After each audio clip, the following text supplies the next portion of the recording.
మనకున్నటువంటి most strongest source నుంచి చెప్తున్నా. 'పవన్ కళ్యాణ్' ఇంటికి నిన్న సాయంత్రం 6, 6:30 టైంలో అల్లు అర్జున్ వెళ్లారు. అంటే ఆహ్, తర్వాత కొంతమంది పోస్ట్ చేశారు. బట్ నా ఇన్‌స్టాగ్రామ్ చెక్ చేస్తే మీకు తెలుస్తది. నేను చాలా ముందే పోస్ట్ చేశాను ఈ విషయాన్ని.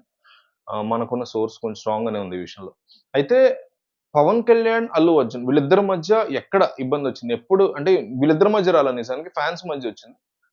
'చెప్పను బ్రదర్' ఇన్సిడెంట్ జరిగింది కొన్ని సంవత్సరాల క్రితం. అప్పటినుంచి గూడా 'పవన్ కళ్యాణ్' ఫ్యాన్స్‌కి 'అల్లు అర్జున్' మీద ఒక రకమైనటువంటి ఇబ్బందికర పరిస్థితి. అట్లాగే 'అల్లు అర్జున్' అనేక సార్లు 'చిరంజీవి' ప్రస్తావన తీసుకురాలేదంటూ కూడా మెగా ఫ్యాన్స్ అనేక సార్లు కంప్లెయింట్ చేసినటువంటి సందర్భం ఉంది.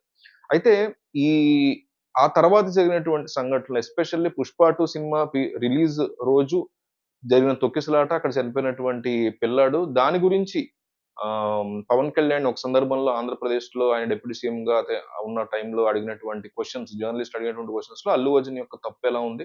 క్షమాపణ అనేది అతను చెప్పకపోవడం వల్ల చాలా హర్ట్ అయ్యారు జనాలంటూ ఆయన మాట్లాడిన తీరు ఇదంతా గూడా అల్లు అర్జున్ ఫాన్స్‌ని తీవ్రంగా హర్ట్ చేసింది.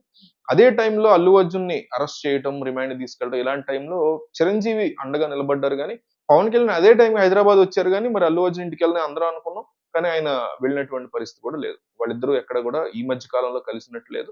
అండ్ అల్లు అర్జున్ ఎస్పెషల్లీ తొక్కిసలాట జరిగినటువంటి తర్వాత ఆయన అరెస్ట్ థింగ్ అంతా జరిగిన తర్వాత ఎంతోమంది ఈయన ఇంటికొచ్చి ఈయన్ని రిమాండ్‌కెళ్ళి నైట్ ఉండి వచ్చిన తర్వాత ఎంతోమంది ఈయన ఇంటికెళ్ళి ఈయన్ని పరామర్శించడం ఇలాంటివన్నీ చేసేసరికి ఇంకా ఇంకా గూడా చాలా మందికి కోపం వచ్చినటువంటి సందర్భం. అయితే ఇప్పుడు ఇ ఈ ఇది జరగడానికి కారణం ఏంటి? దీనికి సంబంధించిన ఫోటోస్ అవి కూడా త్వరలో బయటకొస్తాయి. వీడియోస్ అవి బయటకొస్తాయి. అప్పుడు మీరే నమ్ముతారు. ఆహ్, హ్మ్. జరగడానికి కారణం ఏంటంటే ముఖ్యంగా ఈ మార్క్ శంకర్‌కి సింగపూర్‌లో జరిగినటువంటి ఫైర్ యాక్సిడెంట్ సంగతి మనకు తెలిసిందే. హుటాహుటిన పవన్ కళ్యాణ్ వెళ్లారు. సింగపూర్‌కి వెళ్లారు. సురేఖ వెళ్లారు. చిరంజీవి వెళ్లారు. సో, ఫ్యామిలీలో ఒక రకమైనటువంటి ఇబ్బంది అది కూడా చిన్న పిల్లాడికి జరిగినటువంటి ఇబ్బంది కాబట్టి అల్లు అర్జున్ గాని, స్నేహారెడ్డి గాని ముందుకొచ్చి ఆ ఫ్యామిలీతో మేమున్నాము. స్ట్రాంగ్‌గా ఉండండి అని భరోసా ఇవ్వటం గావచ్చు. అట్లాగే ఆ బాబుకి అసలు ఏం జరిగింది? ఎందువల్ల ఫైర్‌లో చిక్కుకోవాల్సొచ్చింది? ఎందుకంటే ఈ చిక్కుకున్నటువంటి బాబు పక్కనే ఉన్న పాప చనిపోయింది. ఆ ఇన్సిడెంట్‌లో. సింగపూర్‌లో జరిగినటువంటి ఆ ఫైర్ యాక్సిడెంట్ స్కూల్‌లో. ఆ పాప చనిపోయింది. ఈ బాబు ఇట్లా సురక్షితంగా బయటపడ్డాడు. ఆఖరి నిమిషంలో బయటపడ్డాడు. చాలా టెస్ట్‌లు చేశారు అతనికి. ఇప్పుడు రీసెంట్‌గానే ఇండియా తీసుకొచ్చారు. ఇండియాలోనే ట్రీట్‌మెంట్ కూడా జరుగుతోంది. రీసెంట్‌గా కూడా ఆ బాబు యొక్క తల్లి, పవన్ కళ్యాణ్ యొక్క భార్య అన్న లెజినోవా తిరుపతి వెళ్లారు. తలనీలాలు సమర్పించారు. అక్కడ నిత్యాన్నదానం జరుగుతుండగా అక్కడ 15,00,000 వరకు విరాళం అది ఇచ్చారు.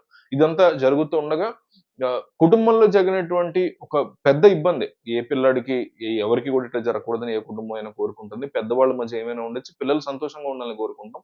సో, ఇట్లాంటి సిట్యుయేషన్‌లో జరిగింది గాబట్టి ఒక ఓదార్పుగా మేమున్నాము. మేము మీకు సపోర్ట్‌గా ఉన్నాం. ఓదార్పు కూడా కాదు. మేము మీకు సపోర్ట్‌గా ఉన్నాం అనేటువంటి ఒక భరోసా ఇవ్వడం కోసం అల్లు అర్జున్, స్నేహారెడ్డి పూనుకుని వెళ్ళినట్టుగా మనకి తెలుస్తుంది. గతంలో కూడా చిరంజీవి ఇంటికి ఈ ఇన్సిడెంట్ అంతా సెట్ అయిన తర్వాత చిరంజీవి ఇంటికి కూడా అల్లు అర్జున్ రావడం అనేది గతంలో కూడా మనం చూసాం. సో, ఓవరాల్‌గా మనకున్నటువంటి సోర్సెస్ ప్రకారం ఇది జరిగింది. సో, దీనికి సంబంధించిన వీడియోలు, ఫోటోలు వచ్చినప్పుడు మీకు ఐడియా వస్తది.